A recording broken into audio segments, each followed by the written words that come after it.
In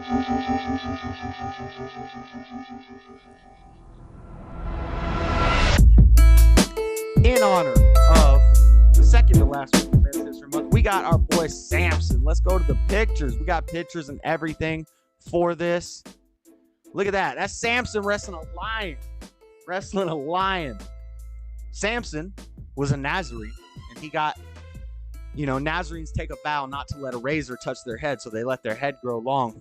We have depictions of Samson as a red-headed guy with braids, but he did have locks. What it says is his 7 locks. We'll get to that later, but I'm just giving you a little background story. And he got his power from the locks. He actually got his power from God, but I think the locks were maybe some sort of mental thing for him. I don't know. This is Old Testament times, so they did weird stuff that they don't have to do in the New Testament. But the whole not letting a razor touch your head, that's one of those tribal laws, one of those laws we see throughout the Old Testament. Different tribes had different laws, so these aren't laws that cross over to the New Testament. So I'm not actually growing my hair out and not letting razor touch my head because of a Nazarene vow or anything like that, but I do like to say it because it's funny and it catches people off guard when they call me out for cultural appropriation, which doesn't exist. But anyway, Samson, the boy, an angel foretold his birth. So the story of Samson, we can find it through Judges 13 through 16. So let's open up our Bibles, ladies and gentlemen, and let's talk about the boy Samson in 13. His wife was barren and bare not. So this is actually interesting too. Talking about, and there was a certain man of Zorah, of the family of the Danites, whose name was Manoah, and his wife was barren and bare not. His wife was barren. She couldn't have babies. Then, similar to the story of Jesus, an angel came and told her, hey, you're going to have a baby. And she was like, what the? But she ends up giving birth to Samson, boy Samson. Also, little preface, Judges was who I wrote down who it was written by somewhere. I can't figure it out. Strongest in the Bible, strength coming from his Nazarene locks. Anyway, I think Judges was written by Samuel. I have it wrote down somewhere and now I can't find it. This is how my dang employees not writing down. Samuel and Judges were written by Samuel, and then later when Samuel died, it was picked up by Nathan and Gad, which was his prophets that worked with Samuel. And then Kings was written by Jeremiah. Kings is for Solomon. That doesn't really matter tonight. But Frederica the Great, Damnolia, what's up? Christine Stewart, he apologized for me complaining. Don't break my achy, breaking mullet. What's up, Lord Luke? I mean, oh my, so I'm stuck saying that, and it sucks because I don't even like saying Lord to any man. But Luca Music, what up, Luca Music? Anyway, Samson. Let us continue. So, an angel came, and the wife was barren and barefoot. That's in Judges 13:2. His wife was barren and bare not. Oh, not barefoot. Barefoot. Bare not. It says barren and bare not, which is kind of redundant Bible. Come on now. But it's written in Greek, so I don't know Greek. I don't know how they said it. But and then in Judges 13:5, for lo shalt conceive and bear a son, and no razor shall come on his head, for the child shall be a Nazarite unto God from the womb, and he shall begin to deliver Israel out of the hand of the Philistines. So this whole story is about Samson coming along from a barren woman, and he's got the strength. The angel said he's gonna have the strength, but don't cut his hair. You can't cut his hair. So why can't no, I'm not gonna read those. I'm not gonna read any of the. You guys can have fun amongst yourselves. I'm cool with it. As long as nobody's banned. Don't ban nobody in my chat. Anybody. That goes for everybody. But yeah, I'm not gonna read any of the beef or drama stuff. But you guys can have fun with that. What up, Josh Johnson? All right, so Samson's coming. He's got the locks, baby. He's gonna save the world from. He's going to save Israel. He's going to save the world from evil. He's going to save Israel from the Philistines, right? So let's continue in 14:6, Judges 14:6. Well, first he kills the lion, right? The first big story, it was when Samson kills the lion, okay? So that's 14:6. We're skipping some. Chapter 14. Oh, wait. This is still chapter 13. The woman bare a son and called his name Samson, and the child grew, and the Lord blessed him. Nice. That's Judges 13:24. Then 14:1. And Samson went down to Timnath and saw a woman in Timnath of the daughters of Philistine. We're going to start to see a running theme here, guys. This is only 3 chapters. If you guys want to find out about your boy Samson, it's only 3 chapters. It's really not a lot of reading you have to do in this whole bibliothèque here. You don't have to believe the Bible. You don't have to be a Christian. It's just a funny story. Samson got a weakness, okay? First things first, Samson has got a weakness. My kid heard you say, "What up, Josh Johnson?" He said, "That must be you to me." Yes, sir. Nice. What up, son? What up, kid? What up, young boy or girl? I forget what you have, Josh. Sorry. My kid loves the story of Samson. Yeah, it's one of the best. It's one of the best. So, you know, but the problem is his weakness. He's got a weakness, guys. He's got a weakness. We'll get to it. But 14:5, then went Samson down and his father and his mother to Timnath and came to the vineyards of Timnath. And behold, a young lion roared against him. And the Spirit of the Lord came mighty upon him. And he rent him as he would have rent a kid. Rent can be translated into torn in other translations, but basically he destroyed this lion as he would a kid, and he had nothing in his hand, but he told not his father or his mother what he had done. In chapter 8 or at verse 8, after a time he returned to take her, and he turned aside to see the carcass of the lion, and behold, there was a swarm of bees and honey in the carcass of the lion. I'm not going to read all this, but he goes on to a party, and he tells the people, he tells his men, I have a riddle for you. You have to solve this riddle. And where's the riddle? I didn't highlight the riddle, but it's somewhere in there, and it's basically what can come sweet from the strongest creature. And I'll put forth the riddle to you. Within the 7 days of feast, I will give you 30 sheep and 30 change of garments. And he said unto them, out of the eater came forth meat, and out of the strong came forth sweetness. That's the riddle. And the riddle is basically bees coming out of the lion's carcass, which, you know, that's a tough riddle, Samson. That's a tough riddle, because that's not even like a clever thing. That's just something that happened to you that you made a riddle out of. Kind of mean, but anyway. So, you know, some of them could come up with the riddle. Basically, the riddle was like, this is at a wedding feast, and he ends up killing 30 men.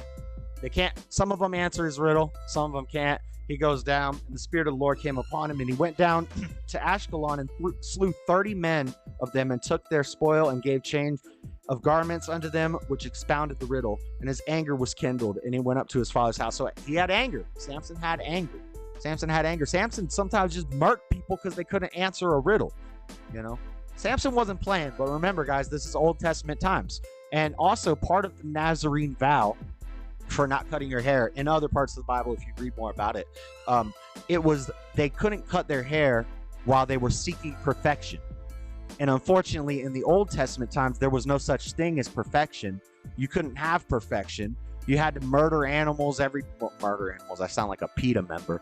You had to sacrifice animals and all these things because there was no blood sacrifice yet. So, and you could never be perfect. So usually the Nazarene men who were born and they had this Nazarene vow, they just never cut their hair. And I would argue that most of them had dreadlocks because they couldn't afford tortoiseshell combs, and they lived in a dry, arid climate, and they didn't have Pantene Pro V, so they all had dreadlocks. So I'm just saying, guys. Does this guy got locks? Does Samson got locks? Not in this picture. We have art of Samson from all over the world, and you know, generally, when people are making religious art, they display what their people look like. So that's why we get. So Frederica's gonna like this, but I don't believe in the white Jesus. You know, that this smooth hair, supermodel, blonde hair, not blonde hair, but brown hair, blue eyes, gentle looking man. Like the Bible said, Jesus was probably kind of ugly. I think Jesus might have, you know, he looked olive. He had a good tan. And he probably has some dreadlocks. He probably had some locks. He probably had some matted hair. He probably looked like, I mean, I'm this at risk of sounding blasphemous, he might have looked like a hobo. But I don't believe in socialist Jesus. Don't get me wrong, guys. I'm not saying Jesus is this hippie guy, but just if you take yourself to that time, he was a dirty guy and unappealing and all that stuff. Does that mean everyone from that region was sons of Ham? Oh, do we have a BHI on our hands? We got a black Hebrew Israelite in the chat. Ooh, that would be fun. You need to call me up, Frederica. I need to learn about these BHIs. Not body mass index, black Hebrew Israelite. Anyway, at the wedding feast, Samson, and then in 1419, he goes on to burn up all their crops. I need to skip my pictures, guys. We got pictures. He goes and he ties these dang old firebrands to these foxes' tails, sets them loose in their crops, and it just burns up all their crops. Samson crazy, guys. Samson a little crazy, honestly. When Samson asks you a riddle, you run. Facts. I believe Josh is also from the tribe of Dan, as Samson was. Nice. I can get with that. Oh, all right.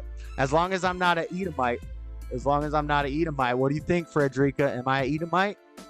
All right, let's keep going. Samson burned up the crops in chapter 14, verse 19. And then the woman, he didn't get the woman he wanted. She was given to one of his companions. He wanted a certain woman. He didn't get her, so he lit their crops on fire, and he killed 1,000 men with a mule's jawbone. Basically, they tied him up after he lit the things on fire, and he comes in, my boy, finds a mule's jawbone. Now, see, this is a redheaded ginger Samson with braids in his hair. I don't believe this is in any way accurate, I don't believe in this super pale, brown hair, smooth hair guy, even though he does have the 7 locks. That's an interesting display of the 7 locks. This is very a cartoonish image, but the way they have it, like he has a headband and he's got maybe 7 locks pulled through, but it does specifically mention 7 locks. But then he takes that mule's jawbone, he just murks 1,000 people. Let's go. Samson, put Samson up against Kamaru Usman. You might see a earlier finish. We Esauing like a mug. No one in the Bible ever existed. Well, that's just dumb. That's the dumbest thing I've read in a long time, Frederica. Are you serious? You know that there's like lots of a whole historical conglomerate of evidence purporting that there are multiple people. Have you never heard of the Hanging Gardens of Solomon? What do you mean, King David? We know King David was real. We know Solomon was real. We know Samuel was real. We know Jesus was real. We know the path he walked. We know where he was crucified. This is not even arguable. I can understand. I can take you seriously in an argument of if you believe it, that he was the Son of God and that he was sent by God and he was the Messiah. I can understand if you have arguments of whether he was God or not. But to say he never existed is just very, very low IQ. It's very sad. This is a sad state of the world we live in, guys. But anyway, what else does Samson do? See, guys, I'm not pushing Christianity on nobody. I'm just telling a cool story from a cool book. But to say that nobody in the Bible ever existed is very, very dumb. It's not, it's just a dumb thing to say. But anyway, he kills 1,000 people with a mule's jawbone in Judges 15, 13 through 19. Let's read it real quick. And they spake unto him, saying, No, but we will bind thee fast and deliver thee unto their hand, and surely we will not kill thee. And they bound him with new cords and brought him up from the rock. And when he came unto Lehi, the Philistines shouted against him, and the Spirit of the Lord came mighty upon him. And the cords that were upon his arms became as flax that was burnt with fire, and his bands loosed from his hands. And he found a new jawbone of an ass, and put forth his hand and took it, and slew 1,000 men therewith. And Samson said with the jawbone of an ass, heaps upon heaps with the jaw of an ass, I have slain 1,000 men.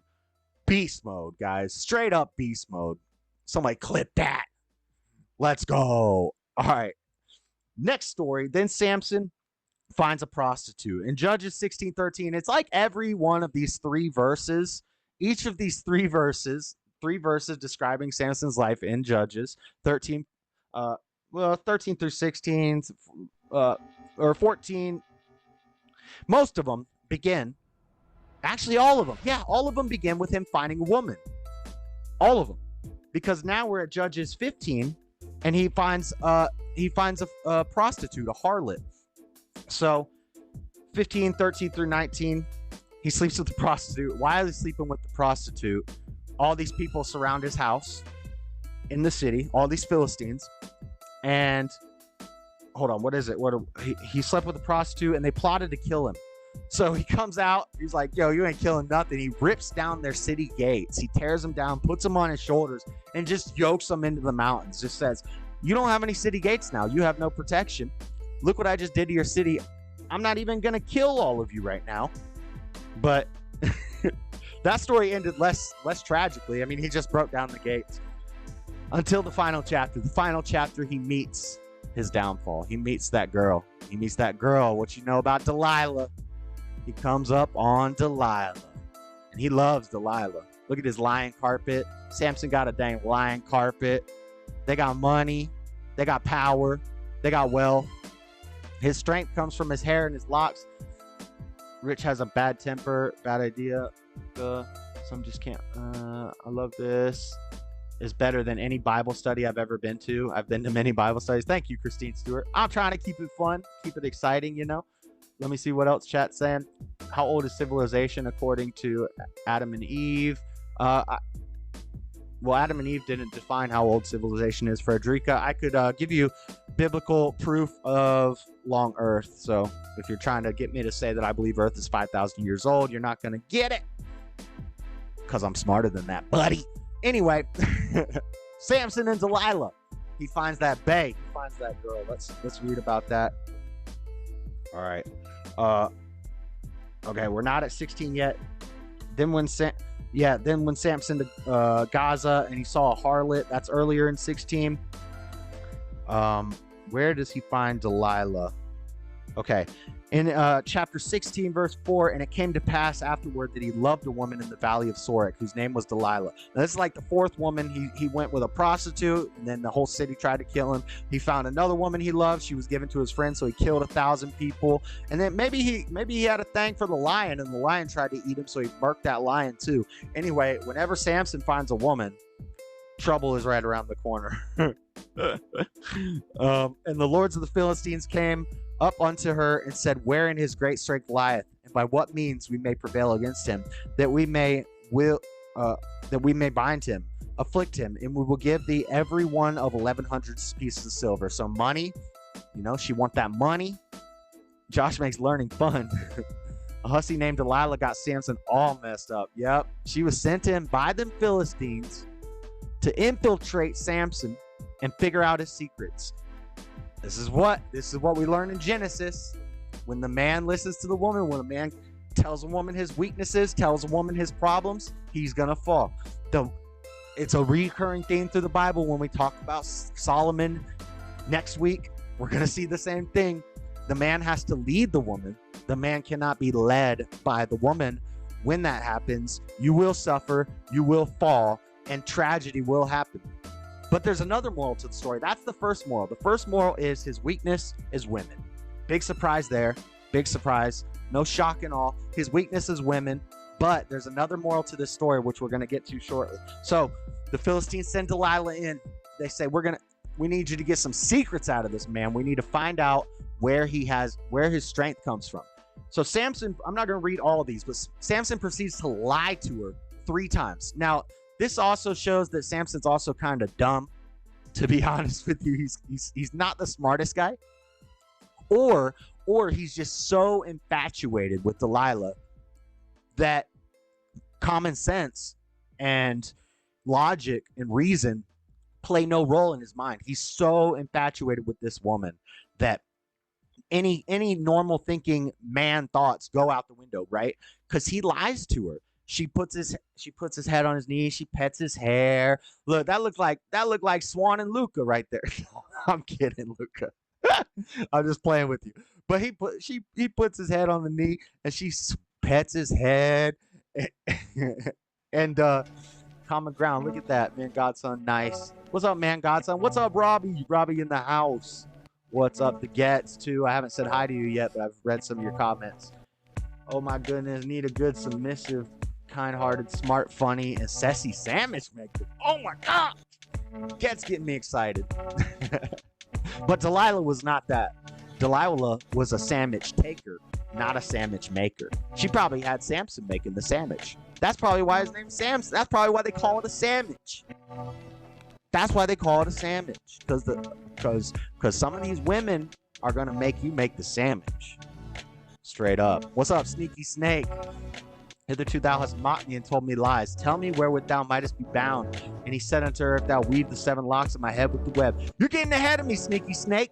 So Samson lies to her 3 times. And each time he tells her a different fake way to make him lose his strength. And each time she goes and reports to the Philistines what he told her. And they show up at his house. They try it. He breaks out. And he's like, haha, I lied to that bee. I lied to her. But here's the thing that catches me up. He's so love drunk. He's so in lust with this woman. He wants that arrow so bad that he lies to her and she reports it, and they come back 3 times. So he knows who the snitch is, right? It's not like you need a dang detective to figure out who the snitch is, Samson. You know who the snitch is. You've only told these, and you're setting her up with secret lies. It's like he's testing her, but the problem is he doesn't follow through with the test. Like, you figure out the woman, you test her, and then you figure out that it's her. And then drop that girl, you know? He loved the box. Yes, he's obsessed with it. I'm loving your rendition of the small details. Yes, so anyway, he lies 3 times to her. She reports it. He breaks out. Finally, he caves. She gets mad. She said, Samson, you've been lying to mama.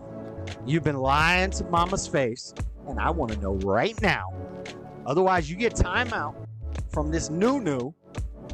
I want to know. Oh, we got to keep it children friendly. I want to know what the truth is. And Samson breaks down. Samson caves. I already read, Sneaky Snake's already ahead of me with the verse, dropping the verse, and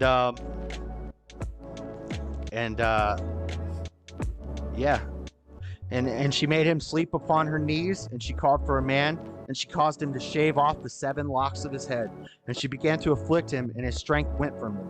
And then in verse 21, but the Philistines took him and put out his eyes and brought him down to Gaza.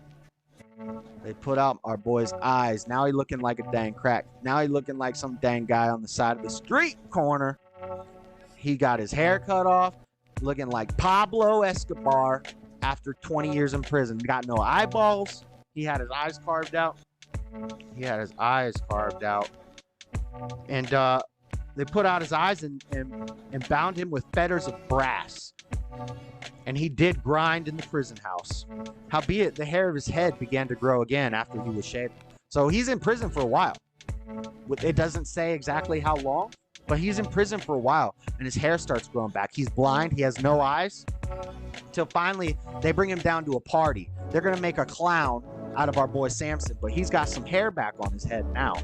And they chain him up in between these 2 giant pillars at this party where they're all going to mock and make fun of him and hang out around him and laugh at him, say, look, we defeated Samson. Look, we defeated Samson. And he's broken. He's battered. He's chained up in between these pillars. And they're all making fun of him. And it says there were as many as 3,000 people, I believe, on the roof. Let's just read it. The house was full of men and women, and all the lords of the Philistines were there. And there were upon the roof about 3,000 men and women that beheld while Samson was made sport. And Samson called unto the Lord and said, Lord of God, remember me, I pray thee, and strengthen me. I pray thee only this once, O God. This is the other moral of the story, guys. This is very important. I pray thee only this once, O God, that I may be at once avenged of the Philistines for my 2 eyes. And Samson took hold of the 2 middle pillars upon which the house stood, and on which it was borne up, of the one with his right hand, of the other with his left. And Samson said, let me die with the Philistines. And he bowed himself, and with all his might the house fell upon the lords and upon all the people there within. So the dead which he slew at his death were more than they which he slew in his life. So You know, throughout his life, he killed 1,000 men with the jawbone. He killed the 30 men the one time. This one instant, more than all the men he killed combined throughout his life. And it doesn't mention all the battles he was in, all the other things. So 3,000 on the roof, plus whoever was underneath. So you can imagine this giant Colosseum type structure. And you know, this looks very impossible. You know, it looks very impossible from this picture here.